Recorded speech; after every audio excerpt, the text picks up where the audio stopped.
Welcome, Deep Divers. Today we are jumping into the FIFA World Cup 2026.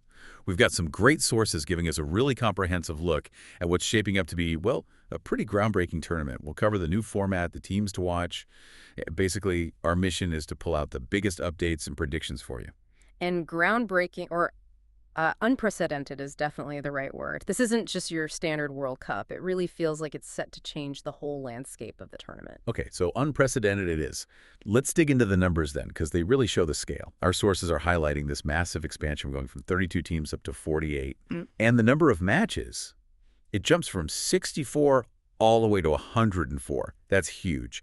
So what are the big takeaways from that shift, especially with the new structure, the 12 groups of 4? Well, yeah, the implications are pretty significant. First off, it means a whole new stage, a round of 32. Teams will now need to win 8 matches to actually lift the trophy instead of the previous 7. And think about the schedule, playing 8 games across, 39 days? That's a real marathon. It puts immense pressure on player fitness, squad depth.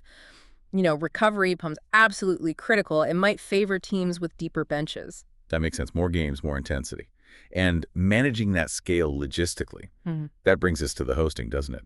Another historic for here, 3 countries sharing the duties, Canada, Mexico, and the United States. Exactly. And the spread across the 16 host cities is quite something. You've got Mexico City's Estadio Azteca making history. It'll be the first stadium ever to host games in 3 different World Cups. That's some legacy.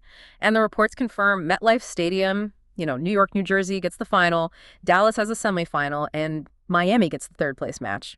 FIFA's also tried to be smart about travel, organizing cities into these geographical clusters, east, central, west, to cut down on flying during the group stage at least. Right, continental tournament almost. Yeah. So who gets to play? Obviously the host, Canada, Mexico, U.S., they're in automatically.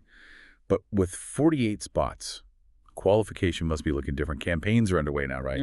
And more spots for everyone. UEFA gets 16 direct places, I saw. Yeah, substantial increases across the board for all confederations. It opens things up.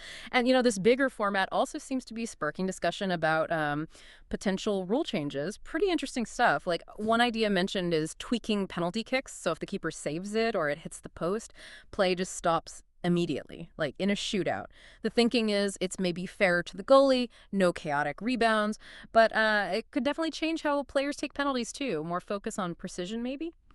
There's also apparently some talk about expanding VAR's role, maybe to look at iffy second yellow cards, or even wrongly given corner kicks. We'll see if that actually happens.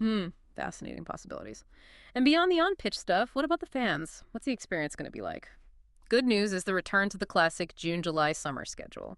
Oh, and our sources mentioned something about a Super Bowl-style halftime show for the final. That sounds ambitious. Plus more fan engagement things like Times Square takeovers. Seems like they're really aiming for a big spectacle. Definitely aiming big. Now, turning to the teams, predicting a winner this far out is always, a bit of a guess. But based on current form, you got to look at Spain. They've got that exciting young core, and they just won Euro 2024. They look very strong. Then there's France. Mbappe should be right in his prime, and they're just consistently there in the finals lately, aren't they? And, of course, Argentina, reigning champions. They still have a really solid core, even if Messi's involvement in 2026 is still up in the air. Yeah, those are the giants, for sure. But this expanded format, the longer tournament, does that maybe open the door a bit wider for, a dark horse? Maybe a team with real squad depth. Germany comes to mind. They're rebuilding with guys like Musiala and Wirtz. Plus, playing in North America is almost like home turf, sort of. Or what about Portugal? Just packed with individual talent across the board. Absolutely. And look, football is football, right? It's beautifully unpredictable. Injuries can happen. Form can dip. New superstars might just explode onto the scene between now and 2026. So, yeah, it's anyone's guess, really. What a fascinating look ahead. It's clear the World Cup 2026 is going to be enormous, innovative. It means more chances for more nations to get on that global stage, and definitely a lot more football for all of his fans to watch. And maybe here's something for you, the listener, to chew on.